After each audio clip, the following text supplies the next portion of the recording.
Hello viewers, இன்னைக்கு நம்ம பார்க்க போகிறது கொத்து சப்பாத்தி.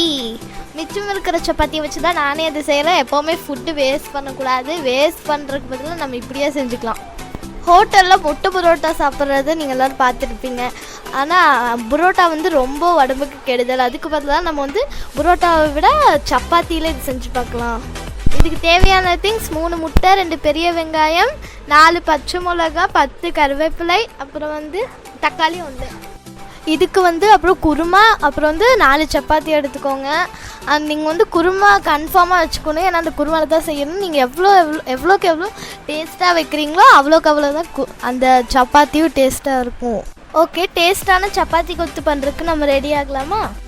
சப்பாத்தியை பிச்சு போட்டு ஒரு பவுலில் தனியாக எடுத்து வச்சுக்கோங்க. தக்காளி, வெங்காயம், கருவேப்பிலை, அப்புறம் வந்து பச்சை மிளகாய் இதெல்லாம் குட்டி குட்டியாக கட் பண்ணி ஒரு பிளேட்டில் போட்டு வச்சுக்கோங்க.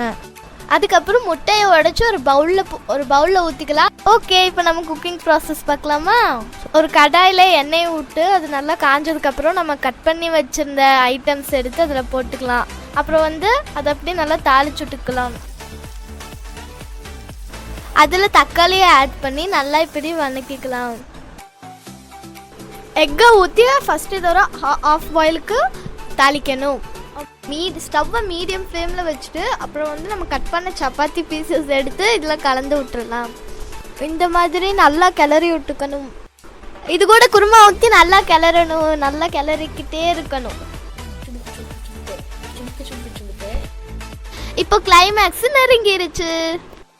இதை வந்து கொத்து பண்ணுறதுக்கு உட்டன் கட்டிங் போர்டில் வச்சு கூட நீங்கள் பண்ணலாம். அப்படி இல்லைன்னா நல்லா சர்ஃபேஸான நீட்டான இடத்துல வச்சு பண்ணிக்கலாம். ஹோட்டல்ஸில் நான் கொத்தல தான் பார்த்துருக்கேன். அந்த மாதிரி நான் இன்றைக்கும் கொத்த போகிறேன். இந்த மாதிரி தோசை கரண்டியை வச்சு கொத்துன்னு கொத்தணும். பார்த்தாலே நாக்கு ஊறுதே. சூப்பரான எக் சப்பாத்தி கொத்து ரெடி. நீ இந்த சப்பாத்தி யாரும் வேஸ்ட் பண்ண மாட்டீங்கள்ல? இந்த வீடியோ உங்களுக்கு பிடிச்சிருந்தா லைக் பண்ணுங்க, ஷேர் பண்ணுங்க, சப்ஸ்கிரைப் பண்ணுங்க. மறக்காம இந்த பெல் ஐக்கானை கிளிக் பண்ணிடுங்க. மீண்டும் முன்னேறு வீடியோவில் சந்திக்கும் வரை உங்களிடமிருந்து விடைபெறுவது உங்கள் ரிங்கோ.